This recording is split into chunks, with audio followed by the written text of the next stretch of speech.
It's time for the Daily Stand Up Podcast presented by Agile Dad with your host, Lee Henson. Without any further ado, let's get started. Welcome to our Friday Agile, Not So Agile episode of the Daily Stand Up Podcast. We're so glad that you could be here today. Today, I wanted to start with another story. I love telling stories because they always send a message home. And it's a great way for us to just be reminded of some of the things that we should be doing in our personal and professional lives. So today I want to tell you a story called A Tale of Two Brothers. So Sam and Tom were identical twins. They were so identical that at times even their mother couldn't distinguish one from another. But apart from their looks, the two boys couldn't be any more different. The first young boy, Sam, had no problem making friends. Meanwhile, Tom was bad at keeping them and making friends. Sam loved sweet foods and candies, but Tom loved spicy food and savory things. Sam was a mama's boy, and Tom was daddy's favorite son. Sam was always generous and selfless, but Tom often had a bad temper and came across as greedy or conceited at times. This is where the story gets interesting. As Sam and Tom grew older, their father wanted to share his fortune equally amongst them. However, Tom did not agree. He argued that it wasn't fair, and that whoever proved to be more intelligent and more strong should get a bigger share of his wealth. Sam reluctantly agreed. Their father decided to organize a competition between the two.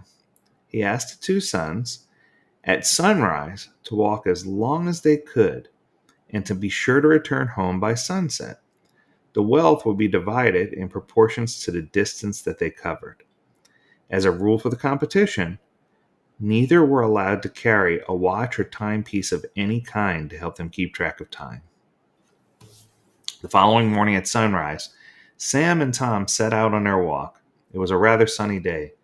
Sam decided to do the slow and steady approach, knowing that he would prod through and do well, while Tom decided to break out into an all-out sprint.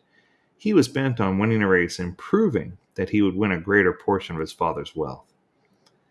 Sam knew that it would be ideal to walk as far as he possibly could until the sun, the noonday sun, hit directly overhead. That way he could head home by noon, as he knew it would take him roughly the same amount of time to walk back home as it took him to walk out. Tom, with the wealth on his mind, decided, you know what? I'm going to keep on going, even at mid-noon. He often went through cycles where he sprinted and then jogged and then walked some, and sprinted and jogged and walked some. He wanted to make certain he covered way more ground than Tom did, so that there was a definite disproportion between the amount that he would earn. Or than Sam did, rather. So Sam, Tom thought he'd be able to make it home before sunset, is what it boils down to, right? He hurried back when he saw the sun turn orange and then slowly start to turn purple.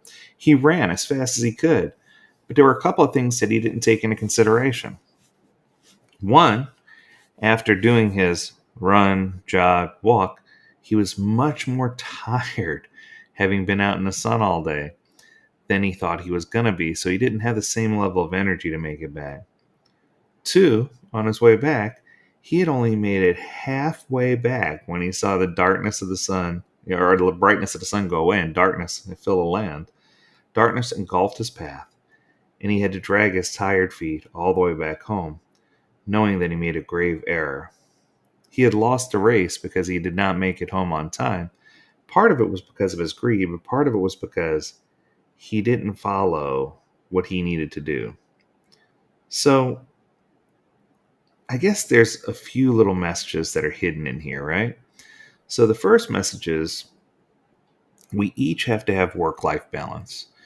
We each have to make sure that we understand our personal needs and our professional needs, and that we calendar both, that we can't burn ourselves out with work and expect to make it back home to our families. Likewise, we can't spend all of our time with our families and expect to get our work done, especially in this remote world. I think the second more important message is that we need to focus on what drives us And in this case, I can tell you what was driving these boys was totally different, right? Sam knew that if he started heading back home at noon, it didn't matter how far he made it, that he'd make it back home, which was the most important part of the goal.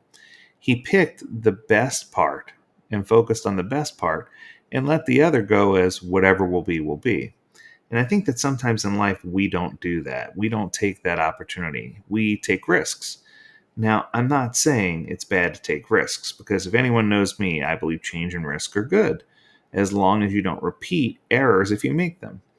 But I feel like in this case, it wasn't about taking a chance. It was being driven by the wrong factor. And in this case, the young man who decided to run didn't realize or didn't take into account all the other things that could happen, and ended up losing his fair share of his father's fortune because he didn't even make it back home. And I think that sometimes we don't set the proper goal. The goal should be to always make it back home. And I think that sometimes we overlook that goal. So whether you're spiritual or not, our Creator gave us all the opportunity to decide what we want to do in our lives. He gives an opportunity to figure things out, to make decisions, and to drive ourselves to be better each day. But at the same time, we also have to be aware that no matter what we do, that we're not perfect and that we're not going to make perfect decisions every single time. So I feel like when we let greed or wealth or the attitude of false promises drive us, that sometimes, if it's too if it's just too good, if it's unreal offer, right, then it's often too good to be true. And I think that we need to focus on what truth is. I think the last message that this sent, which was interesting, is that sometimes when you look at it from the outside, it's easier and more clear to see what's happening than if you were one of the two boys who were involved in a race. Sometimes when you see things from the inside, you don't understand what's happening, or you don't receive coaching. You're not receptive. You're not as receptive as you would be if you were outside looking in. So my message for this Friday is to take a look from the outside in.